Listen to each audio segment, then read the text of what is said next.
Daktaras Balukė, jūs ir jūsų karta užaugot nepriklausomai Lietuvoje. Kaip praradimas savo krašto įtakojo jūsų pasaulėžiūrą? Kiek tai turėjo reikšmės Lietuvių fondo kūrime? Čia tas klausimas tikrai yra labai platus.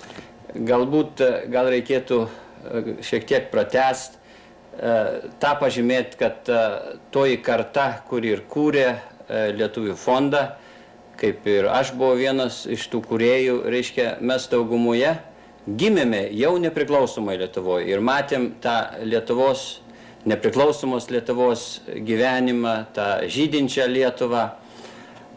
Taip pat matėme ir Lietuvos, pasakyčiau, tragediją, praradimą, okupacijas, kuris nepaprastai paveikė jauną, idealų žmogų, kuris tikėjo Lietuvos ateitimi ir staiga atsidūrė ant bedugnės krašto, jeigu taip galima pasakyti, kada tenka apleisti Lietuvą ir atsidurti kaip pabėgėlių, reiškia, Vokietijai. Dauguma buvome tuo metu Vokietijai.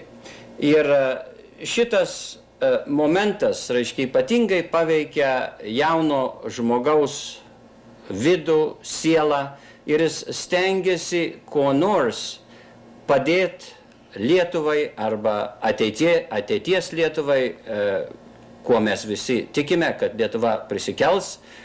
Ir čia galbūt ir buvo tie didieji momentai, kada buvo ir Lietuvių fondas kūriamas, ar kitos organizacijos kūriamas, ar kiti kultūriniai reiškiniai dirbami. Tai aš skaitau, kad ir buvo tas akstinas, kuo ir kaip daugiau padėti savam kraštui.